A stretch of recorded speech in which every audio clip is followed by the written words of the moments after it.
Courte, mine fatiguée, les Bleus n'ont pas ménagé leurs efforts. Depuis leur titre, c'est quasiment du non-stop. La fête a duré une bonne partie de la nuit et auparavant, c'est la journée qui avait été chargée. L'arrivée à Roissy tout d'abord et l'accueil par une centaine de supporters. Puis un détour par l'Elysée. Les nouveaux champions d'Europe ont d'ailleurs été reçus par François Hollande et le chef de l'État les a félicités comme il se doit. Hier, à Ljubljana, vous avez montré que nous pouvions gagner.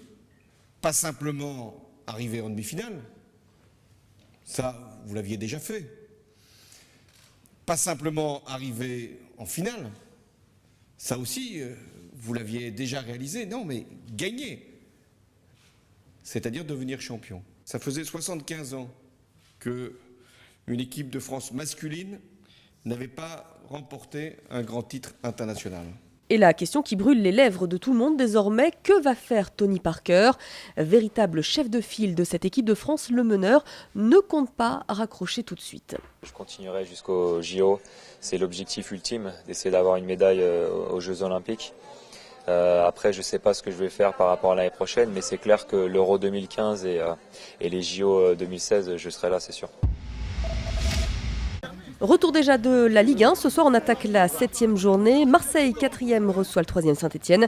L'OM en quête de victoire, car si la saison avait débuté en fanfare, le club semble calé depuis un mois.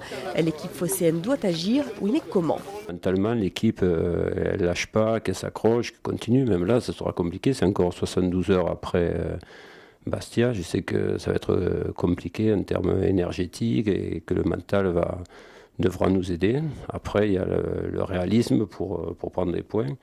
Et ce serait bien qu'on réussisse à prendre le maximum de points contre Saint-Etienne. Et autre match programmé dans la soirée, Lille-Évian, coup d'envoi à 19h. Nouvelle défaite hier soir pour Lens, c'était en ouverture de la 8e journée de Ligue 2. Les 100 et or ont lourdement chuté à Tours 3-1. Deuxième défaite en 3 matchs pour les joueurs d'Antoine Comboiré. Les Tourangeaux, eux, sont provisoirement 2e du classement derrière Angers.